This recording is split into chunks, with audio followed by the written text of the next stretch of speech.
Welcome back to the deep dive. Today, we're taking a really interesting look, kind of a tactical shortcut into the minds of your live poker opponents. Yeah, forget the solvers for a bit. Right. We're focusing on pure, like, real-world exploitation, how you can use what you see.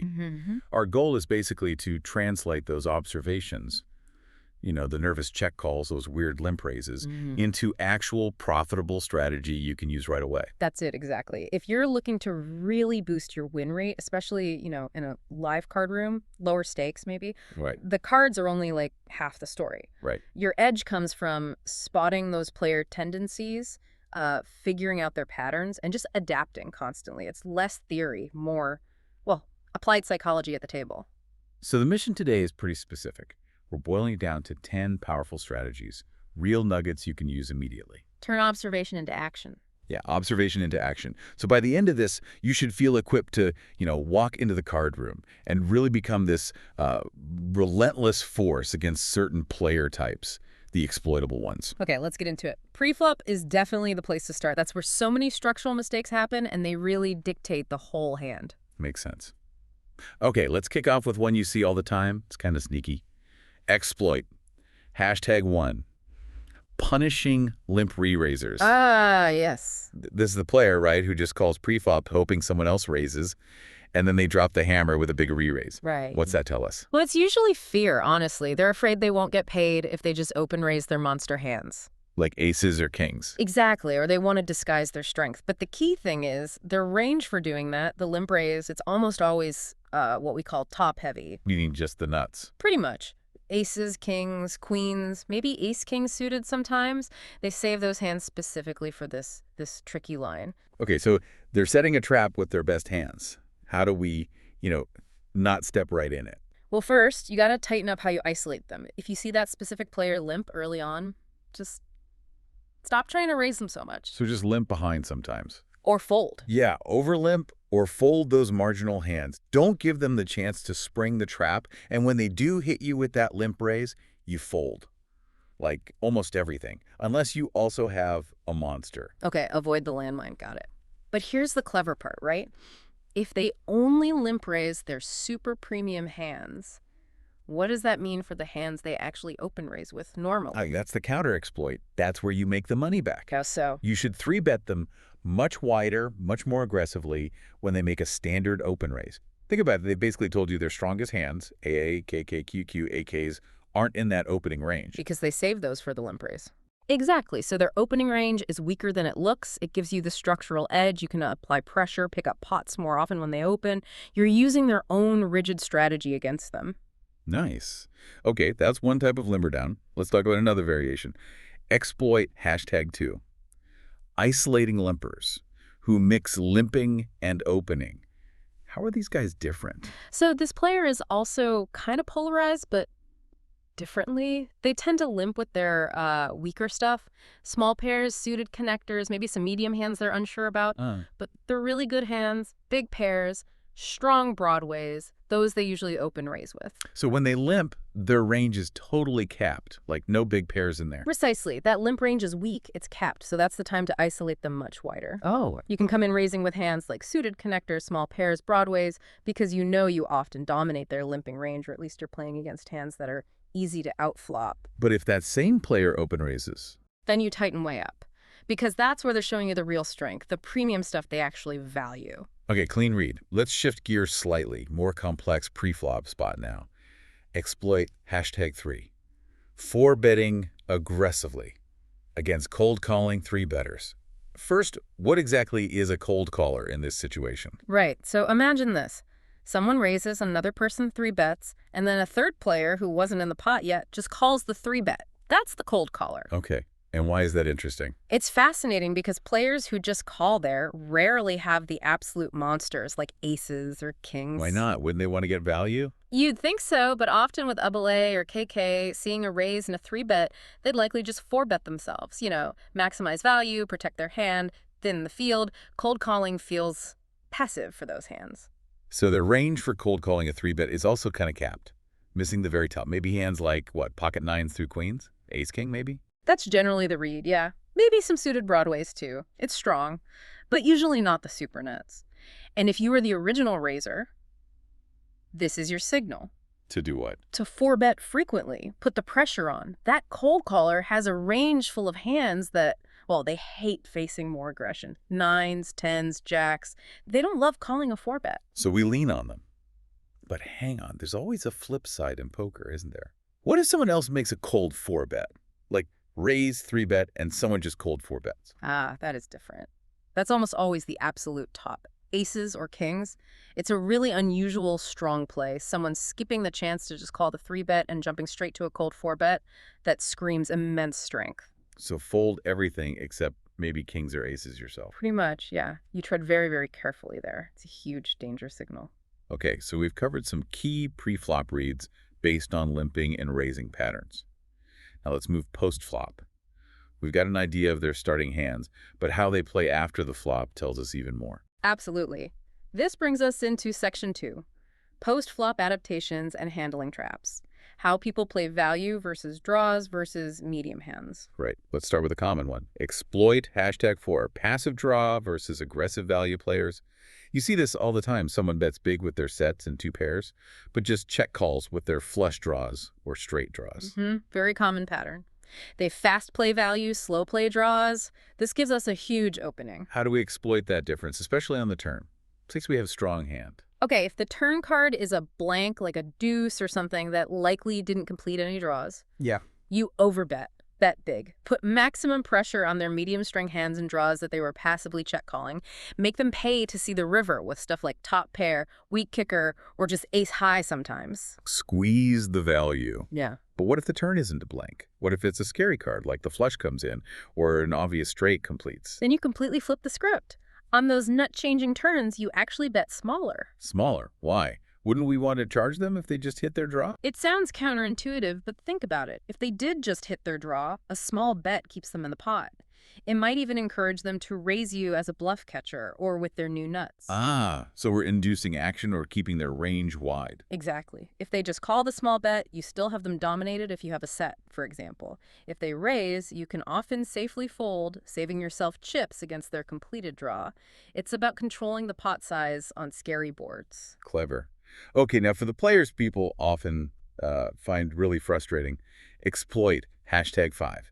Exploiting trappy slow players. The ones who just love to check call, then maybe check raise the river with a monster. Yeah, the slow players, they hate folding, but they also seem to hate betting. They want to induce action. So how do we counter their trap? We counter-trap them. We set the bait. If you have a strong hand against this type of player, try using smaller turn bets. Again, with the smaller bets. Yes, because it encourages their check raise. They feel safer trying to trap you if the bet isn't huge. You're basically inviting them to spring the trap they wanted to set all along. Okay. So we bet small, they check raise us, and let's say we have a monster, like a set. Do we re-raise them back? Generally, no. You should just call their check raise in that spot, especially on the turn. Just call. Why not punish them? Because their check raise range, especially against a small bet from you, is overwhelmingly weighted towards value. They aren't bluffing much there. If you re-raise, you might scare away the hands you beat, like 2 pair or top kicker. Ah, I see.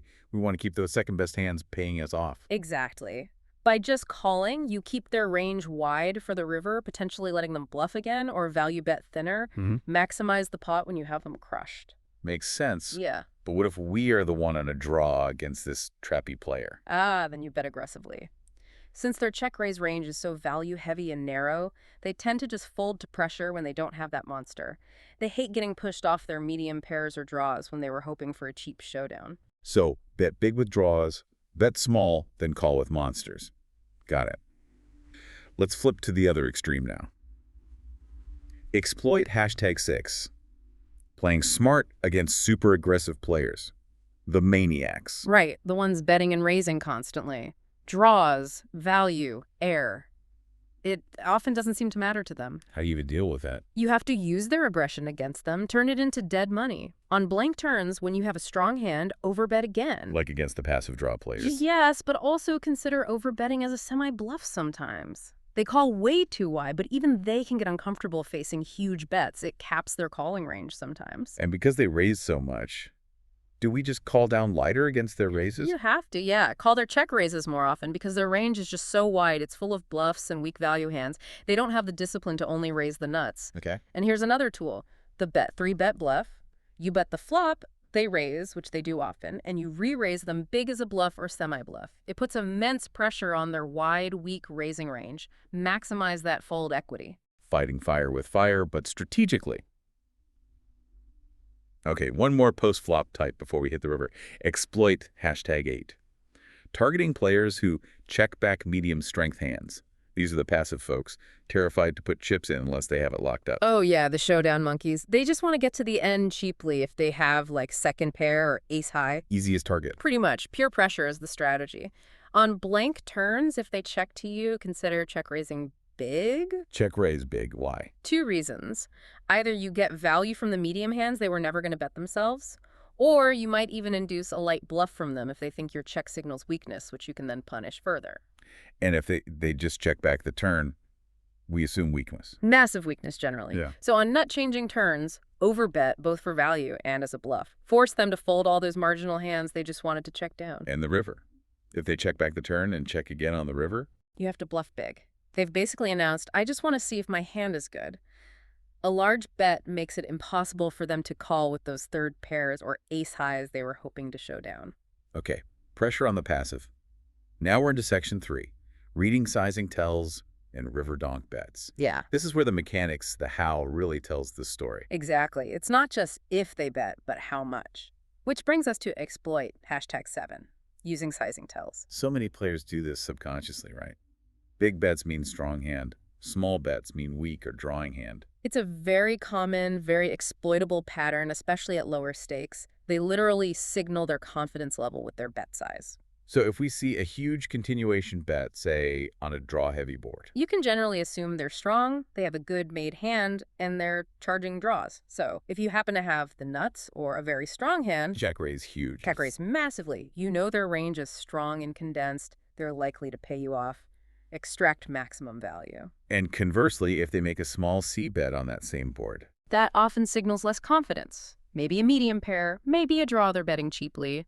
That's when you check raise more aggressively with your draws. Your fold equity goes way up against that small, less confident bet. They hate getting raised big when they were just trying to take a cheap stab. using their own sizing against them. Yeah. Love it. Okay, wrapping up with the river, the ultimate moment of truth. 2 opposite patterns here, starting with exploit, #9. Exploiting players who donk bet their value on the river. Right.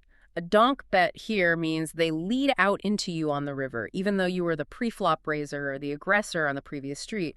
For this player type, that river donk bet signals real strength. Like they rivered a flush or a boat. Exactly. They're betting their value. So your response is pretty straightforward.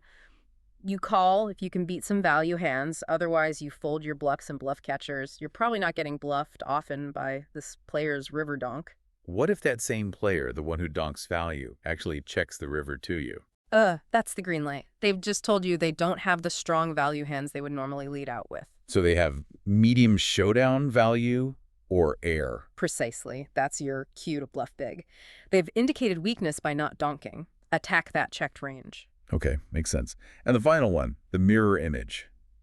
Exploit, #10.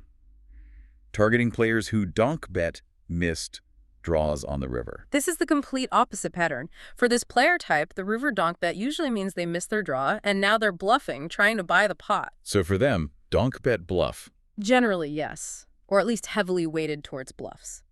And if they check call or check raise usually means value they're trapping or trying to get to showdown with a made hand. Okay, so against this guy, if he donks the river. You call down much lighter. Widen your bluff catching range because his lead is often just air that missed flush or straight draw. And if he checks the river. If he checks, he likely has some showdown value, maybe second or third pair that he's giving up on betting.